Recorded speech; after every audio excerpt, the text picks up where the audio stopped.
Okay, we're going to be doing Job chapter 18. I really don't have a lot of clarification and analysis for this one. There are really only two places that I will be doing any sort of analysis or commentary, just because this is one of the more direct chapters that we've encountered in the study so far. So let's do it. Then answered Bildad the Shuhite and said, How long will it be ere ye make an end of words? Mark, and afterwards we will speak.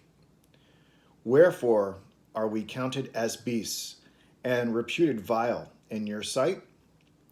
He teareth himself in his anger. Shall the earth be forsaken for thee, and shall the rock be removed out of his place?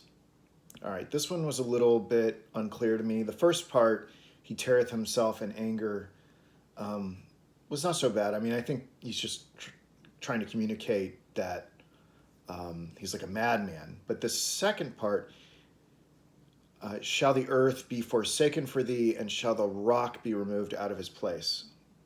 You know, a lot of these things we kind of just like nod our heads like, oh yeah, I think I intuitively understand what that means. But I consulted the Geneva Study Bible and it had the most concise analysis of this, but they generally all sort of agreed with this.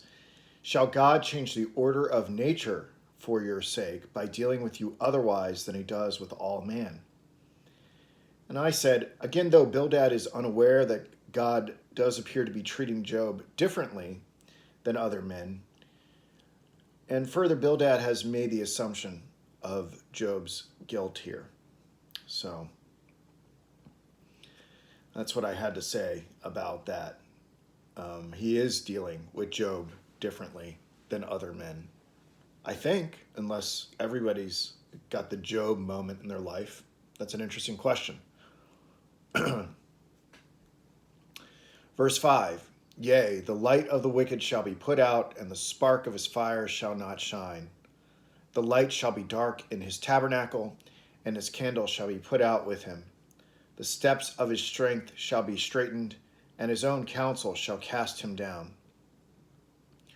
For he is cast into a net by his own feet, and he walketh upon a snare. The gin shall take him by the heel, and the robber shall prevail against him. The snare is laid for him in the ground, and a trap for him in the way. Terrors shall make him afraid on every side, and shall drive him to his feet. His strength shall be hunger-bitten, and destruction shall be ready at his side. It shall devour the strength of his skin. Even the firstborn of death shall devour his strength. Okay, I thought that was strange. The firstborn of death. What the heck does that mean?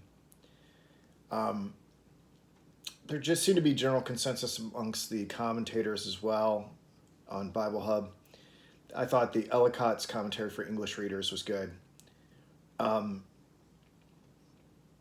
The firstborn of death is probably to be understood as some wasting disease such as Job's, the phrase being so used as a euphemism. You know, so much of this I've discovered here in breaking down the book of Job is like colloquial, idiomatic expressions and things we just don't have anymore. You know, we don't say things like this.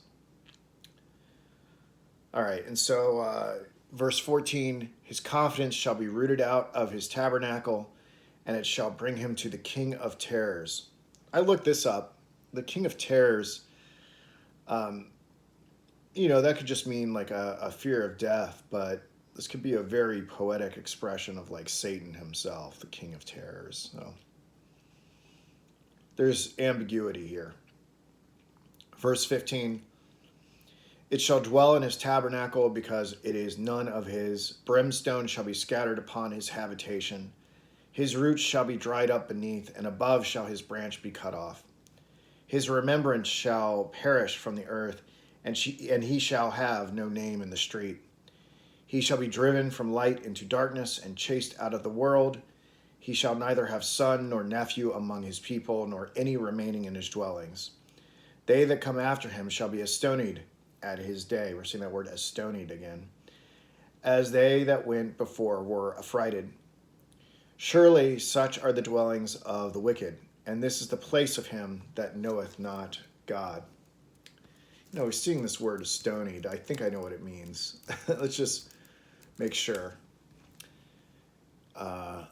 Yeah, so it's obsolete. Again, it's one of these words that we don't use today, but according to Merriam-Webster, it means either stun or paralyze.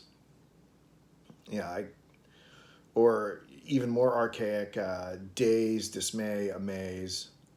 Yeah, so that's what it means to be kind of in a daze or paralyzed or stunned. That's a good word, astonied. I'm bringing it back. You should bring it back too. See ya.